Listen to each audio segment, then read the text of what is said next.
అది preventer inhaler వాడుతున్నామా, controller inhaler వాడుతున్నామా, రిలీవర్ ఇన్హేలర్ వాడుతున్నామా అనేది చాలా చాలా ముఖ్యం.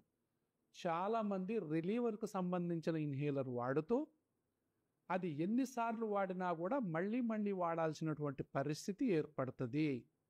ప్రివెంటర్ లేదా కంట్రోలర్ ఇన్హేలర్స్ వాడేవాళ్ళు చాలా తక్కువ, రిలీవర్ ఇన్హేలర్స్ వాడేవాళ్లే చాలా ఎక్కువ. ఇలాంటి పొరపాట్లు కనుక మీరు చేస్తున్నట్లయితే తక్షణం సరి అయినటువంటి అలర్జీ ఆస్తమా వైద్య నిపుణుడిని సంప్రదించి ఈ యొక్క ఎర్రర్స్ ఏదైతే ఉన్నాయో, రాంగ్ ట్రీట్మెంట్ ఏదైతే ఉన్నాయో కరెక్ట్ చేయించుకోండి.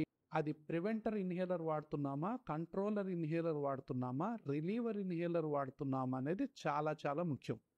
చాలామంది రిలీవర్కు సంబంధించిన ఇన్హేలర్ వాడుతూ అది ఎన్నిసార్లు వాడినా కూడా మళ్ళీ మళ్ళీ వాడాల్సినటువంటి పరిస్థితి ఏర్పడుతుంది.